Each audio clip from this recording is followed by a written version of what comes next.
ఇప్పుడు ల్యాండ్ కూలింగ్లో పోతే ఇప్పుడు మా మిస్సెస్ది కూడా 2 ఎకరాలు ఉంది, అది కూడా బాధ్యత బాధని నేను అంటలా, బాధ్యత న్యాయం చేస్తాడనే నమ్మకం.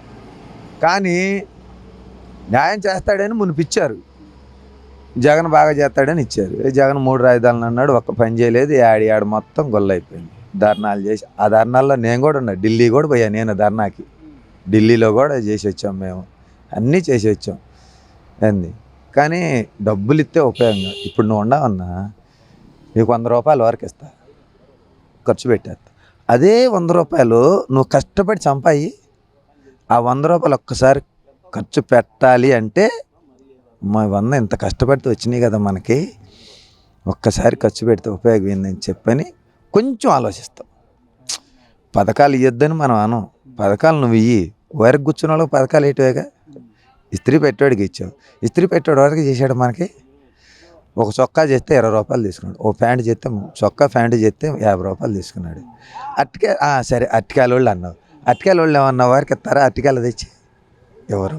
మంగళ షాప్ వాళ్ళు అన్నావు, సరే ఓకే. అంటే వాళ్ళని తప్పండి, అందులో కూడా లేని వాళ్ళు ఉండరు, ఉండేవాళ్ళు ఉండరు. ఆటో వాళ్ళు ఇప్పుడు ఒక ఆటో ఎక్కుతాం, ఏడెక్కి ఆడ దిగితే 10 రూపాయలు అంటాడు, నువ్వు 10,000 ఇచ్చావు, వారికి దింపుతాడా? కానీ వాళ్ళు బాగుపడ్డారని మనం అనం. ఇటు 10,000 ఇచ్చావు, అటు 30,000 కేసు రాశావు. జరిగింది అది, ఆటో వాళ్ళకి కూడా జరిగింది అది, ఎవరికి జరిగినా అది కూడా జరిగింది. అంటే పథకాలు ఇవ్వద్దని మనం ఇయ్యి, దానికి తగ్గోళ్ళకి పథకాలు ఇవ్వు. చైతం వాళ్ళందరికీ ఇచ్చి వాళ్ళని మనం సోమవారపోతులు చేయటమే కదా. ఇప్పుడు నేనున్నాను, టాటర్ కొన్నాను, నేను 10 లక్షలు పెట్టని టాటర్ డ్రైవర్ని పెట్టి నేను గాలి తిరిగాను అనుకో, ఎంత వస్తాయి? నేను సొంతంగా పోయి వస్తే 1500 వస్తాయి, అదే డ్రైవర్ని పెడితే 700 వస్తాయి. ఇంక ఉపయోగం ఏముంది? మళ్ళీ నేను ఇంటికాడ ఉన్నందుకు డ్రైవర్కి 700 ఇవ్వాలి, నాకు 700 ఖర్చు అవుతాయి, వచ్చిన 1500 అటు అయిపోయినాయి. మరి ఇంట్లో భార్య పిల్లలు ఏం తినాలా? వారికి వచ్చేది ఏదైనా సరే ఉప్పు గల్లైనా మనకొద్దు.